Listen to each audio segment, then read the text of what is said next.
नमस्कार दोस्तों। आज के इस वीडियो में हम डी फार्मा कोर्स के बारे में आपको डिटेल में जानकारी देंगे। इस वीडियो में स्क्रीन पर दिख रही सारी बातें कवर की जाएंगी एक एक करके, तो आप पूरी वीडियो से अंत तक बने रहिएगा। हे गाइस, आप देख रहे हैं अलग क्लासेस और मैं हूं अशोक सिंह। चलिए इस वीडियो को शुरू करते हैं। गाइस, सबसे पहली बात तो हम जान लेते हैं कि एक्चुअल में डी फार्मा होता क्या है। डी फार्मा का मतलब होता है डिप्लोमा इन फार्मेसी।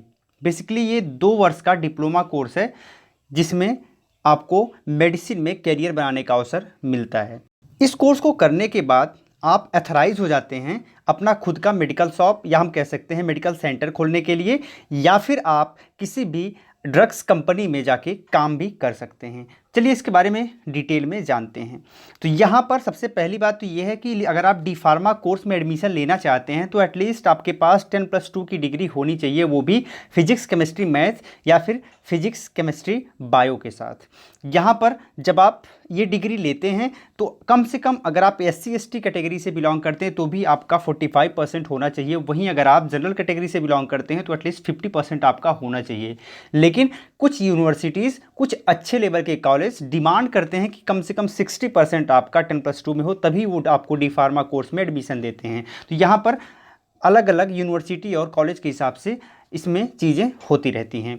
तो अब अगली बात आती है एडमिशन प्रोसेस की। तो यहाँ पर 3 प्रकार से एडमिशन होते हैं। पहला डायरेक्ट होता है, सेकंड होता है मेरिट बेस्ड एंड थर्ड होता है एंट्रेंस बेस्ड। जो डायरेक्ट एडमिशन होता है वो बहुत से नॉर्मल कॉलेज में आपका डायरेक्ट एडमिशन हो जाता है। वहीं मेरिट बेस्ड एडमिशन कुछ अच्छे अच्छे कॉलेजों में भी होता है। वहीं जबकि जो टॉप लेवल के कॉलेज हैं वो बेसिकली आपको एडमिशन एंट्रेंस एग्ज़ाम के माध्यम से देते हैं, और इसका एंट्रेंस एग्ज़ाम जो होता है वो होता है GPAT के माध्यम से या फिर UPSEE के माध्यम से। और भी बहुत सारे ऐसे स्टेट हैं जो अपना खुद का एंट्रेंस एग्ज़ाम करवाते हैं, और फाइनली स्टेट लेवल के एंट्रेंस एग्ज़ाम को क्लियर करने के बाद आपको इसमें एडमिशन मिलता है। और इन एग्ज़ाम की मदद से जो आपका एडमिशन मिलता है वो ज़्यादा सक्सेसफुल कोर्स हम कह सकते हैं, और ये कह सकते हैं कि उस कोर्स को करने के बाद आपको अपॉर्चुनिटीज़ ज़्यादा मिलती हैं। अब यहाँ अगर आप GPAT और UPSEE के बारे में डिटेल में जानना चाहते हैं तो इस पर स्पेशल हमारी वीडियो पहले ही बनाई हुई है। उस वीडियो को इसी वीडियो के कमेंट बॉक्स में हम लिंक कर देंगे, यानी कि उसका लिंक दे देंगे, तो वहाँ से सीधे आप उस वीडियो को देख सकते हैं। चलिए आगे बढ़ते हैं और यहाँ पर हम जानते हैं कि एक्चुअल में कितने सब्जेक्ट आपको फॉलो करने पड़ते हैं इस कोर्स के दौरान। तो बेसिकली ये 2 वर्ष का कोर्स होता है। प्रथम वर्ष में आपको 6 सब्जेक्ट पढ़ाए जाते हैं और सेकेंड वर्ष में भी आपके 6 सब्जेक्ट होते हैं। 6 सब्जेक्ट में सबसे पहला है फार्मास्यूटिक्स, उसके बाद है फार्मास्यूटिकल केमिस्ट्री, थर्ड है फार्माकोग्नोलॉजी, फोर्थ है biochemistry and clinical pathology, next है human anatomy and physiology, and next है health education and community pharmacy. तो गाइज ये कुछ 6 सब्जेक्ट आपके फर्स्ट ईयर के हैं, और इसी से मिलता जुलता 6 सब्जेक्ट जो है वो सेकेंड ईयर में हैं। उसमें जो सेकेंड ईयर के सब्जेक्ट हैं वो कुछ इस प्रकार से है, जैसे कि pharmaceutics, pharmaceutical chemistry, pharmacology and toxicology, pharmaceutical jurisprudence, drug store and business management, hospital and clinical pharmacy. तो इस प्रकार से इन सब सब्जेक्ट्स को कवर करने के बाद आपका पूरा का पूरा कोर्स कंप्लीट हो जाता है।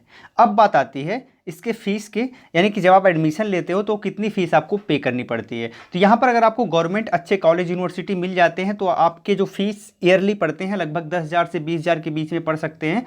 और अगर आपको प्राइवेट कॉलेज मिलता है, प्राइवेट में अगर आप एडमिशन लेते हैं तो अच्छे कॉलेज में, तो यहाँ पर 30 से लेके 50,000 के करीब आपका पर ईयर का फ़ीस यहाँ पर डी फार्मा के लिए आपको प्राइवेट में देना पड़ सकता है। अगर यहाँ जॉब प्रोफाइल की बात करें तो इस कोर्स को कंप्लीट करने के बाद आप फार्मासिस्ट का जॉब पा सकते हैं, या फिर साइंटिफिक ऑफिसर का जॉब पा सकते हैं, क्वालिटी एनालिस्ट का जॉब पा सकते हैं, वहीं प्रोडक्शन एग्जीक्यूटिव, मेडिकल रिप्रेजेंटेटिव जिसे हम MR के नाम से जानते हैं, तो उसका भी जॉब आप पा सकते हैं। वहीं कोई भी बड़ी ड्रग्स कंपनी में आप इजीली वहाँ पर किसी भी पोस्ट पर जा सकते हैं। साथ ही साथ आप अपना खुद का मेडिकल शॉप भी खोल सकते हैं। ये सारी अथॉरिटी आपको इस कोर्स को करने के बाद मिल जाती है। अब बात आती है सैलरी की। तो जब आप स्टार्टिंग में ज्वाइन करोगे तो फाइनली आपको 15 से लेके 25,000 रुपये तक के सैलरी दिए जाएंगे। धीरे धीरे आपकी सैलरी ग्रो होती रहेगी।